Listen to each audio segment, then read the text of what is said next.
I married my husband David 12 years ago.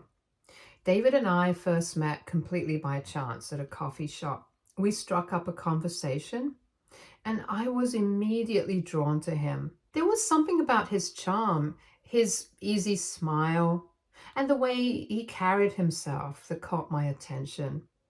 He was cute, sure, but there was more to it, an underlying warmth that made me want to know him better.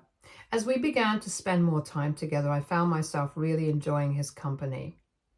We went on several dates, maybe 5 or 6, and each time I felt like I was getting to know someone really special. But then, during one of our dates, David revealed something that he had kept hidden until then.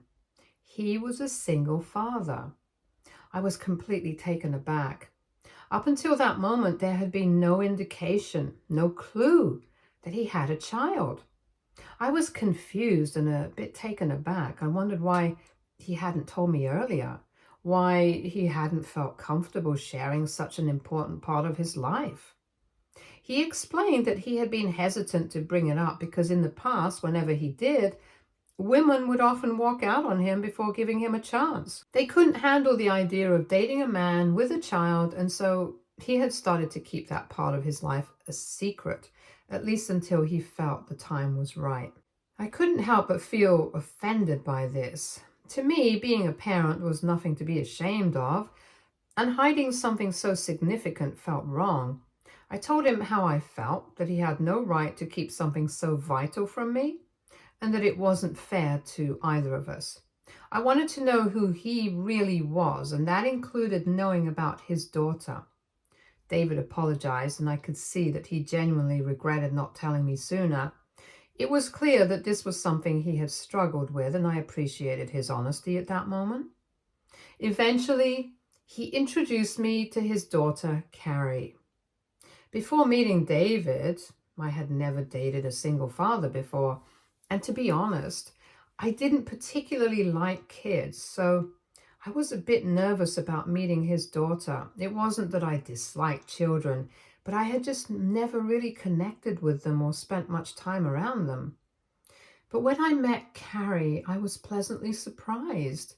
There was a purity in her that was impossible to ignore, and as I got to know her, I found myself caring for her in a way I hadn't expected. Carrie's mother had left when she was quite young, and ever since, David had been raising her all on his own. It was clear to me from the beginning how much he loved her and how dedicated he was to being both a father and a mother to her. He had done everything he could to fill both roles, but I could also see that there was a part of Carrie that was missing something. A female figure in her life. Carrie was immediately intrigued by me. I could tell that she was curious, maybe even hopeful, about what role I might play in her life. Despite my initial nerves, Carrie was such a sweet, open-hearted child that it was hard not to be drawn in by her warmth and innocence. I was nervous, though. Forming a connection with Carrie felt like a big and more permanent step, and I didn't want to rush into anything, especially since my relationship with David was still relatively new. But David, sensing my hesitation, was incredibly understanding. He assured me that there was no pressure and that we could take things at our own pace. He wanted me to feel comfortable, and he also wanted to make sure that Carrie felt secure and happy. Fortunately, everything worked out better than I could have hoped. As our relationship continued, I began to see that I wasn't just dating David. I was becoming part of their family. The three of us just fit together in a way that felt natural and right. It all just happened organically. And we started spending more and more time together, and before I knew it, our one-on-one dates had transformed into family dates. The three of us would go out for dinner, visit parks, or just spend cozy evenings at home watching a movie. What surprised me most was that I didn't really miss the traditional couple time because I genuinely loved spending time with Carrie. She added something special to our relationship, and it just felt more fulfilling. A year after dating, David and I decided to take the next big step and move in together. We had already grown so close, and the idea of sharing a home felt right for us. I was very clear from the beginning about how I wanted to handle our finances. I would contribute my share of the rent and bills, while David would take care of his portion along with all Carrie's expenses. This arrangement felt fair and allowed us both to manage our responsibilities without adding any unnecessary pressure. Once we moved in together, we naturally fell into a routine that worked well for all of us. The house quickly began to feel like a home, with the three of us settling into our new roles. During this time, David's work sometimes required him to put in extra hours. Before I moved in, he would have to hire a babysitter for Carrie, which of course added to his expenses. But now that I was living with them, I was able to step in and take care of Carrie whenever David had to work late, which not only saved him money, but also allowed Carrie and me to spend even more time together. As time went on, things between David and me continued to go wonderfully. So when David proposed to me, I didn't hesitate for a second before saying yes. I knew in my heart that this was exactly where I was meant to be. I had found a family with David and Carrie, and I genuinely believed that we were building something that would last forever. Both of our families were overjoyed when David and I announced our engagement. However, David's mother, Sheila, reached out to me a few days before our wedding, asking to have a private conversation with me. I agreed, thinking it might be a bonding moment or perhaps some last-minute advice before I officially became part of their family. But the conversation didn't go quite as I expected. Sheila began by telling me how happy she was for David and Carrie, but then she explained that now that I was going to become a wife, it was important for me to understand my new role. According to her, a good wife should always put her husband's and her child's needs before her own. She emphasized that this was a key part of her culture and that it was essential for a successful marriage. I was taken aback by her words. While I respected her perspective and understood that different cultures have different views on marriage, I also felt strongly about the partnership David and I had built. We had spent a lot of time discussing our roles and expectations, and we both believed in a marriage that was based on equality, mutual respect, and shared responsibilities. I felt it was important to stand up for what I believed in, so I told Sheila that these were modern times and that David and I had already had plenty of conversations about how we wanted to navigate our marriage. I assured her that she didn't have anything to worry about because we were on the same page. Unfortunately, my response didn't sit well with Sheila. She seemed to take offense at what I said and asked me not to talk back to her, since she was now going to become my mother-in-law. Sheila firmly told me that I should respect her wisdom and experience, insisting that she knew what was best for her son and her grandchild. I could see that the conversation wasn't going anywhere productive, so I tried to remain polite, but inside, I was feeling a mix of frustration and disappointment. Later that day, I told David what had happened. I wasn't sure how he would react, but he became furious. He felt that his mother had clearly overstepped her boundaries by trying to impose her beliefs on me, especially right before our wedding. Without hesitation, he called his mother and confronted her about the conversation. Sheila tried to downplay the situation, saying that she was just concerned and wanted to make sure everything would be okay since I didn't come from their culture. But David wasn't having any of it. He made it clear that him and I were the ones deciding how our marriage would work. And he warned her to stay out of it. I could tell that this exchange likely angered Sheila even more. She had been clearly trying to assert her authority and influence over our relationship, and now David was firmly pushing back. While I appreciated David standing up for me and for our relationship, I couldn't shake the feeling that this might have deepened the divide between Sheila and me. The last thing I wanted was to cause tension within David's family, especially so close to our wedding. During the wedding, it became painfully clear that Sheila still held a grudge against us. While most of our guests were full of joy and congratulations, Sheila didn't offer any congratulations, and when it came time for the photographer to capture the family photos, she outright refused to participate. David, however, seemed unfazed by his mother's behavior. I suppose he had grown accustomed to her occasional tantrums and had learned to ignore them. And throughout the day, he didn't let her mood affect him, and he focused on enjoying our special day. I admired his ability to stay calm and keep his focus on what really mattered, but I couldn't help but feel a bit bad for Sheila. Despite everything, she was David's mother, and I knew this day was significant for her too, even if she wasn't showing it in the way we might have hoped. At one point, I decided to approach Sheila and try to smooth things over. I didn't want this lingering tension to cast a shadow over our relationship. But when I approached her, hoping for at least a civil conversation, she immediately shut me down. She told me in no uncertain terms that this situation was my fault, accusing me of creating a rift between her and David. Her words were harsh and left little room for reconciliation. At that moment, I realized that there was nothing more I could do. I had tried to extend an olive branch, but she wasn't ready to accept it. So I left it at that.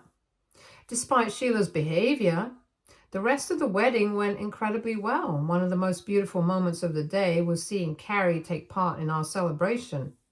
She was our flower girl, and she was absolutely radiant as she walked down the aisle, scattering petals with a bright smile on her face. And for the past 12 years since I married David, I've been as much of a parent to my stepdaughter Carrie as he has. I've been there for her in every way a parent could be, from attending her school events to inviting her friends over for a sleepover. Since getting married, I've never thought twice about contributing financially to her upbringing either, whether it was paying for her school expenses or funding our family vacations like our yearly trips to Disney or other places we've traveled together. Given that I earn significantly more than David, it just made sense for me to take on these responsibilities, and I did so gladly because I saw Carrie as my own. However, life changed when 2 years ago, David lost his job suddenly when his company laid off a significant number of workers. It was a tough blow for him, and he was understandably upset. As his partner, I wanted to support him through this difficult time. I assured him that we were in this together and that he didn't have to worry about our finances. I took over all our household expenses, including the mortgage, bills, groceries, and everything else, while David focused on finding a new job.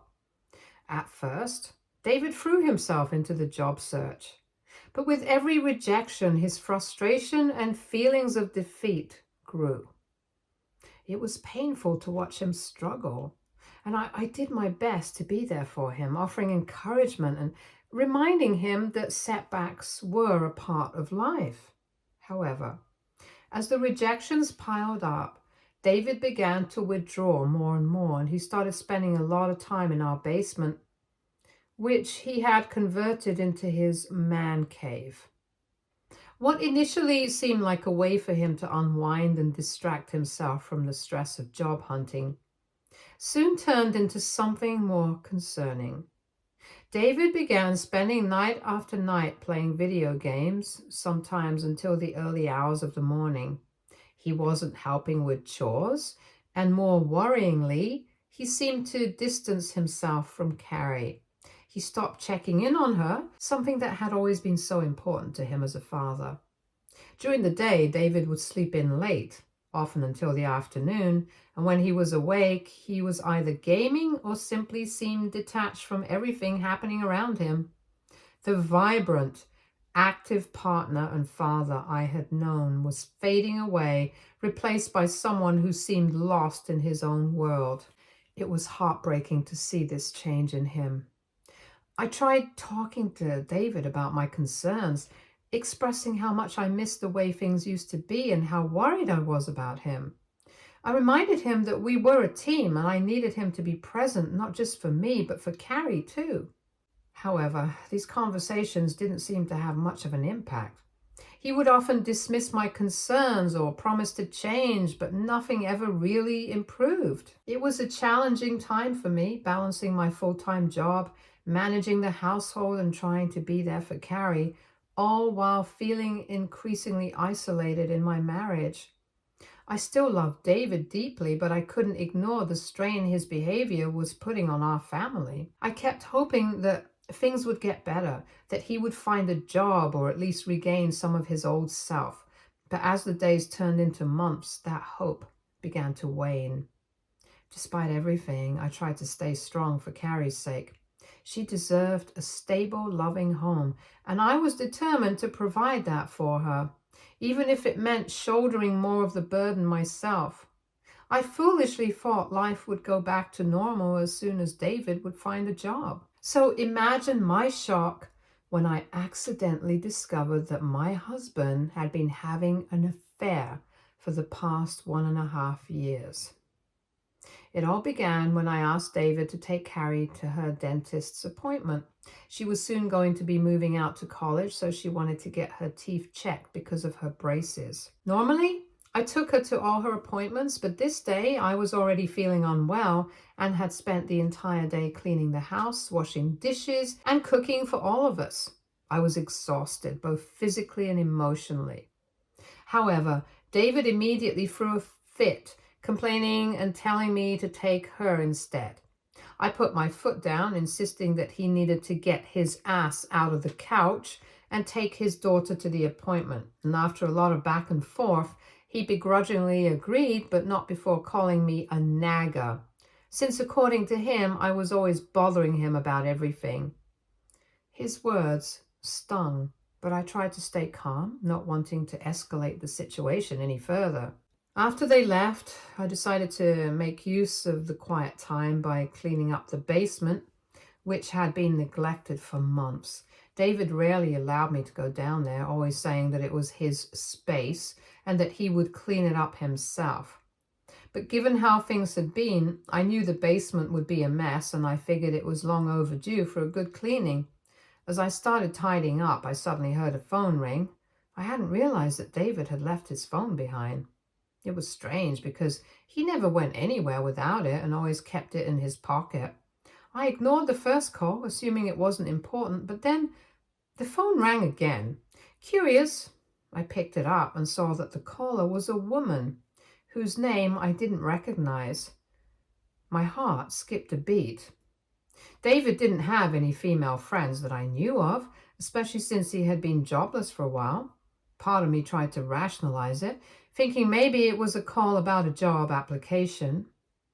But then the phone stopped ringing, and his phone started receiving text messages from this woman. The first one read, "Hey, are you up?" My blood ran cold as I stared at the screen, trying to process what I was seeing. Then another message came through. "Babe, can you send me $150 for my nail appointment?" At that moment, everything came crashing down around me. The messages left no room for misinterpretation. My husband was clearly involved with this woman, otherwise she would not have called him babe or asked him to send money. I felt as though the ground had been ripped out from under me. My mind raced as I tried to piece together all the signs I had missed. His increased irritability, the long hours he spent in the basement, his detachment from me and Carrie. It all started to make sense. The man I had loved and supported for years, the man I had stood by through thick and thin, had been betraying me behind my back. I had sacrificed so much for our family, working extra hours, managing all the household expenses and caring for Carrie, only to find out that he had been living a double life. I didn't know what to do next.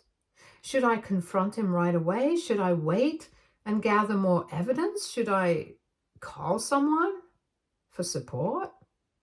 As I was standing there in the basement, still reeling from the shock of discovering those text messages, I suddenly heard the front door open. My heart raced as I realized David had come back, and I knew I needed to act fast. Without thinking, I quickly put his phone back exactly where I had found it and tried to compose myself.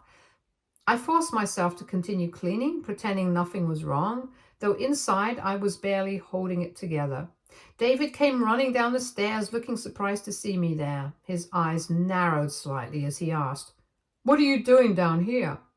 I could feel his suspicion, but I managed to keep my voice steady as I casually replied that I was just cleaning up since the place was pretty messy.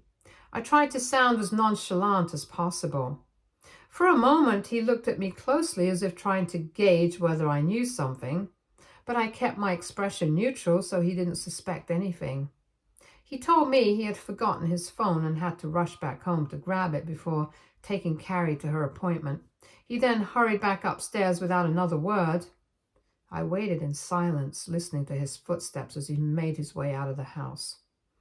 I waited with bated breath until I heard the front door closing behind him before I burst out crying onto the basement floor. The realization that David had driven all the way back home just so he could continue hiding his affair from me was too much to bear. I cried for everything I had lost in that moment. The trust I had in my husband, the belief that we were a team, and the love I thought was unbreakable. It was clear now that David knew exactly what he was doing, and he was going to great lengths to keep his secret hidden from me. I couldn't believe how foolishly I had stood by him all these years, taking care of him and his daughter while he was happily sending money to his affair partner. I had sacrificed so much for our family, and here he was, using the money I earned to support someone else. The realization of how deeply he had betrayed me, not just emotionally, but financially as well, fueled a burning anger inside me. The next morning, I woke up feeling determined. I wasn't going to let David continue to take advantage of me. He needed to face the consequences of his actions. I decided to reach out to my close friend, who happens to be a lawyer. I told her everything, how I had accidentally discovered the affair, how long it had been going on, and how he had been secretly supporting his other woman while neglecting his responsibilities at home. My friend was both shocked and sympathetic, and she advised me that the first thing I needed to do was gather solid evidence of the affair. This evidence would be crucial if I decided to move forward with a divorce, especially since I had been the primary breadwinner and had taken on most of the financial responsibilities.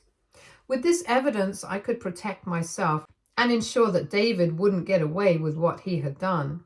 For the next few days, I tried to get my hands on his phone again, but David seemed more careful now. He kept it close, never leaving it unattended.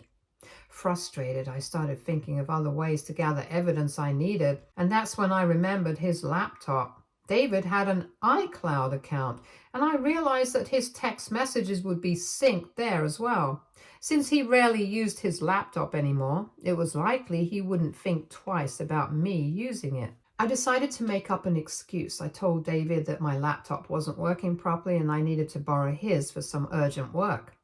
I was nervous as I made the request, but to my relief, he didn't seem suspicious. Perhaps he didn't realize how much information was stored on his laptop, or maybe he was just too comfortable in his deception to think I would investigate anything on his laptop. Either way, he agreed and handed over the laptop without much hesitation. With his laptop, I knew this was my chance to uncover the full extent of his affair. Thankfully, he was still logged into his iCloud account, hence I could read all his messages now. My heart pounded as I read through the conversations between David and his affair partner.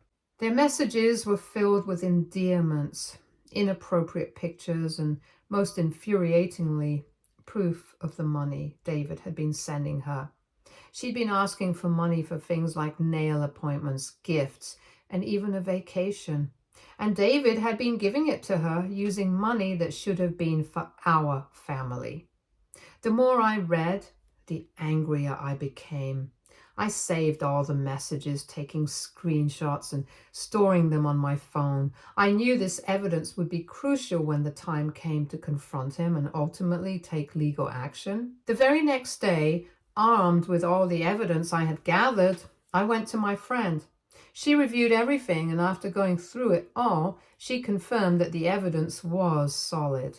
And with that assurance, she told me that I was in a strong position to move forward with my plan to divorce David. My heart ached for Carrie, knowing how much this decision would affect her. My friend, however, reminded me that the truth was important, especially for Carrie. I had been a significant part of her life for so many years, and she deserved to know the truth about her father's actions. That night, during dinner, as we all sat around the table, I confronted David. I laid out all the evidence I had gathered, text messages, screenshots, the records of the money transfers. His face went pale as he realized the extent of what I knew. At first, he tried to gaslight me, denying everything and accusing me of misinterpreting the situation. But with the irrefutable proof in front of him, there was no escape. Carrie looked completely shocked by this revelation. She turned to her father and asked him directly if it was true. And that was when David broke down and accepted the affair. He started apologizing, saying it was just a slip of the moment and that he didn't mean for any of it to happen, and begged me to forgive him. I pointed out how he had the nerve to send money to this woman and treat her like a sugar baby while he hadn't been contributing anything to our household for the past 2 years. I was the one paying the bills, taking care of Carrie, managing the house, and supporting him through his job loss. All the while, he was shamelessly having fun with this woman. David tried to justify his actions, saying, however, since he was out of work, I had made him feel emasculated, and claimed that he never felt like a man around the house anymore. I couldn't help but laugh at the absurdity of his accusation. I told him he needed to stop blaming his insecurities on me. His affair was a choice he had chosen to get involved with this woman. I informed him I was done supporting a loser like him and that I would be leaving him. The look of shock on his face was almost pitiful. It was clear that he hadn't expected me to actually divorce him. Perhaps he had assumed that I would forgive him and we would somehow move on. He begged me to give him another chance and promised me that he would end everything with the other woman. However, I just didn't care any longer. Long story short, I've since moved out and already hired a reputable divorce lawyer, recommended by my friend. His family has reached out to me multiple times during this time, asked me to forgive him. I have been indifferent to their pleas until recently, when I had a conversation with Carrie. I thought she was calling me because she missed me. However, she told me how disappointed she was in me for giving up on her and her dad so quickly. I was taken aback and told her that it was her dad who gave up on our marriage when he decided to cheat, and that I couldn't stay with him any longer. I assured her that I would always be in her life regardless of our divorce, as I consider her my own child. However, Carrie responded coldly, saying that if I went through with my decision to divorce, then she would cut me off because she wanted to support her dad, since he was her real family. This has really pissed me off. AITA for divorcing David for cheating on me? Update 1. Hi everyone, thank you for all your responses. I want to clarify that I never expected Carrie to choose sides, and I assumed that since I had raised her for so long that she would want me to remain a part of her life even after the divorce. Clearly, I was mistaken. I've sacrificed enough for this family already. It's time for me to focus on myself now. I'm moving forward with the divorce proceedings as planned. Update 2. It's been a few weeks since I last updated. After Carrie made it clear that she would cut me off if I divorced her dad, I decided not to argue with her any further. I instructed my lawyer to inform David's lawyer that since I had already paid for the first semester of his daughter's college, He should consider it a final gift from me for being part of her life. But for the remaining semesters, he shouldn't expect any further financial support from me. I know very well that David would not be able to afford to pay for the expenses, so I'm hoping he helps out his daughter by applying for a loan as soon as possible. However, since then, both David and his mother, Sheila, have been sending me messages, calling me names, and accusing me of being selfish for cutting off Carrie's college expenses. They claim that this wasn't Carrie's fault, so I should not punish her by cutting off her college tuition, and argued that I should show some sympathy by continuing to pay for her education until she graduates. Sheila even went as far as to tell me how she always knew that I was never good enough for her son, since a good wife would have chosen to forgive instead of leaving her husband for such a silly mistake. She also claimed that this was the reason why I could never fully be a part of the family, as no other woman would have walked out of her marriage so quickly. As much as their messages infuriate me, I have chosen not to respond to them as advised by my lawyer. Update 3. It's been 8 months since I last updated. I wanted to let everyone know I finally finalized my divorce from David. Since we didn't have kids or shared property, the proceedings were relatively straightforward. David was ordered to pay me alimony due to his affair. I haven't spoken to Carrie in the past few months. While it saddens me to even think about her, I understand that she needs to support her dad right now. Stay tuned for more stories from our girl relationships.